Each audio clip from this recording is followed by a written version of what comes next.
এই ধরনের থাম্বনেইল মূলত ভিউয়ারদের চোখে তাড়াতাড়ি পড়ে এবং ক্লিক বেশি আসে, ভিউ বেশি আসে। তো এই ধরনের গ্লেজি ইফেক্ট আমরা কিভাবে আমাদের থাম্বনেইলে দিব বা দিতে পারি, আজকে আমরা সেটাই দেখব। এটা ব্যাকগ্রাউন্ডে একটা গ্লেজি ইফেক্ট দেখতেছি, তাই না?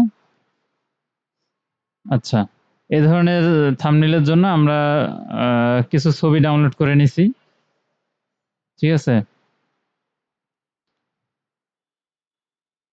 যেমন আমি এই ছবিটা ডাউনলোড করে নিলাম। আমরা এই ছবিটাতে কাজ করব। আমরা যদি ফটোশপে যাই, গিয়ে যদি একটা থাম্বনেইলের সাইজের আমরা আর্টবোর্ড নিয়ে নেই, পিক্সেলস, থাম্বনেইলের সাইজের আর্টবোর্ড কত ছিল? এটা হচ্ছে সর্বোচ্চ, তাই না? এটা হচ্ছে বেস্ট রেজুলেশন। তারপরে কালার মোড RGB, বাকি সবকিছু যা আছে সেম রেখে আমি দিয়ে দিলাম ক্রিয়েট নিউ ডকুমেন্ট। আচ্ছা, এখন আমি করব কি, ছবিটা আগে নিয়ে আসি এখানে প্লেস করে। ছবিটাকে প্লেস ইমবেড করে আনা যায় অথবা ড্র্যাগ অ্যান্ড ড্রপ করেও আনা যায়। আমি ছবিটাকে প্লেস করে নিয়ে আসি। ছবিটা কোথায়? এটা।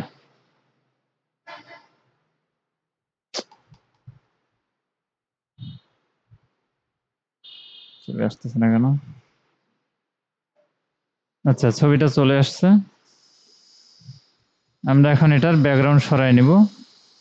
ব্যাকগ্রাউন্ড সরানোর জন্য আমি সিলেক্ট সাবজেক্ট, দ্রুত ব্যাকগ্রাউন্ডটা আমাদের সরে,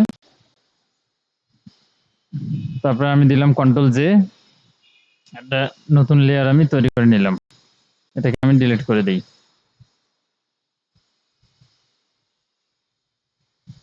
আমার ব্যাকগ্রাউন্ড সরে গেছে এবং আমি প্রথমে যে কাজটা করব, গ্লেজি ইফেক্ট দেওয়ার জন্য আমার ব্যাকগ্রাউন্ডটাকে ডার্ক কালার করতে হবে। ঠিক আছে, সো আমি ব্ল্যাক কালার ইউজ করতেছি। আমি ব্যাকগ্রাউন্ডের লেয়ারটা সিলেক্ট করে এখান থেকে সলিড কালার দিয়ে দিচ্ছি।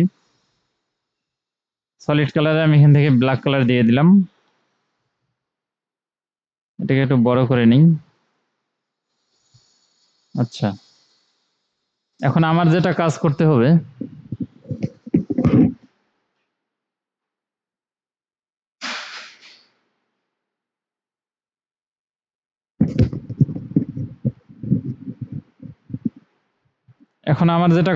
হবে,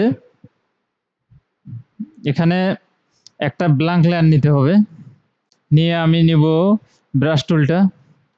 তারপরে এখান থেকে আমি একটা লাইট কালার নিব। লাইট কালার বলতে ইয়েলো কালার নিতে পারি, যেহেতু এখানে রেড আছে, বেশি হাইলাইটেড দেখাবে। আমি একদম লাইট ইয়েলোটা নিলাম। অথবা আমি এই কালারটা চুজ করতে পারি, মানে যেই কালারটাই আমি নিব, একদম ব্রাইট যেগুলো কালার আর কি, ব্যাকগ্রাউন্ডে গেলে এবং ডার্ক ব্যাকগ্রাউন্ডের উপরে যেন ওইটা অনেক লাইট থাকে। ঠিক আছে, আমি একদম লাইট ইয়েলোটা নিলাম, নিয়ে আমি ওকে করে দিলাম। এখন আমি ব্রাশ টুলটাকে বড় করব। এখান থেকে নিব অবশ্যই সফট ব্রাশ, অপাসিটি 100%। আমি মাঝখানে নিয়ে এটাকে একটা ক্লিক করব। একটা ইফেক্ট তৈরি হয়েছে না? এটা আমি ডাবল ক্লিক করতে পারি, বাট ডাবল ক্লিকের প্রয়োজন নেই। আচ্ছা, একটা ক্লিক করে দিই। ঠিক আছে, তারপরে আমি করব কি, এখানে এই অবস্থায় আমি আর একটা ব্ল্যাঙ্ক লেয়ার নিব। ব্ল্যাঙ্ক লেয়ার নেওয়ার পরে আমি এখান থেকে করব কি, সাদা কালারটা নিব।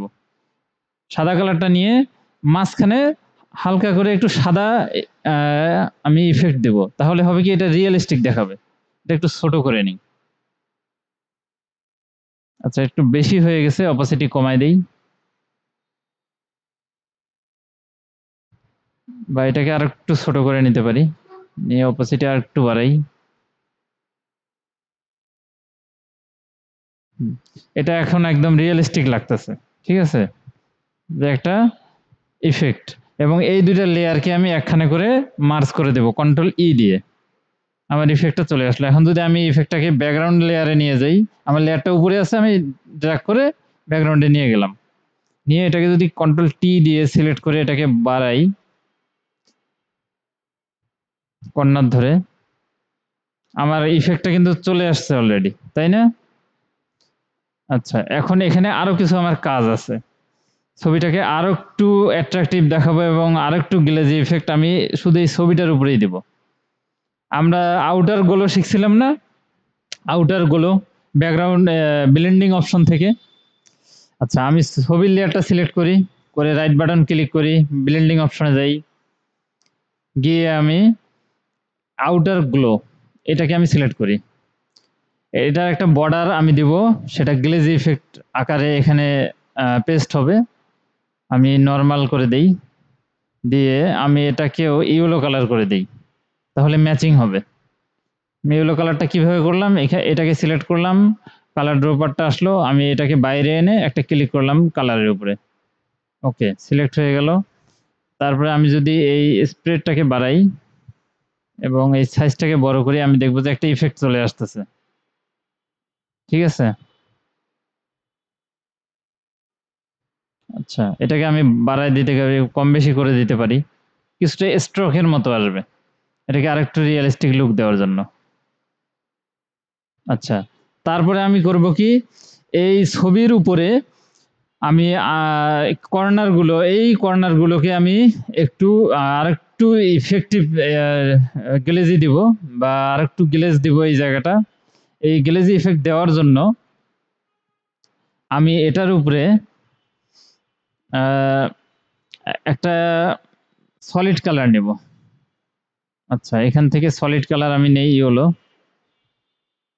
সলিড কালার নেওয়ার পরে আমি কালারটা এই মডেলের উপরে অ্যাপ্লাই করি।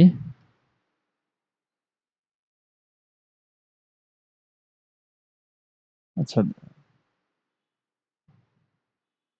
আচ্ছা এটা এইভাবে না,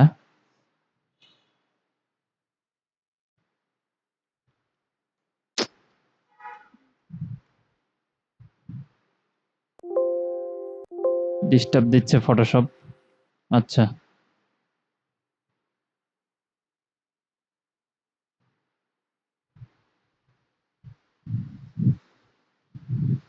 আমি মডেলটার একটা কপি করে নিই, কন্ট্রোল জে দিয়ে কপি করে নিলাম।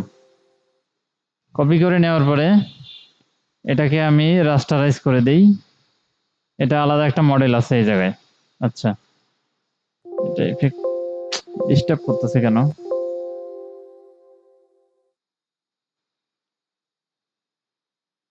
ফটোশপে একটু সমস্যা করতেছে। আচ্ছা, রাস্টারাইজ করে নিলাম। এখন এটার উপরে আমি ব্লেন্ডিং অপশনে গিয়ে এটাকে আমি ইয়েলো কালার করে দেব সম্পূর্ণ।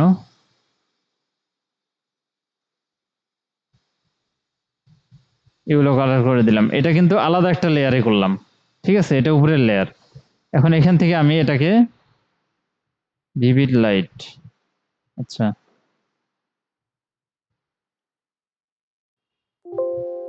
আচ্ছা জিনিসটা হচ্ছে না, আমি দেখি এটা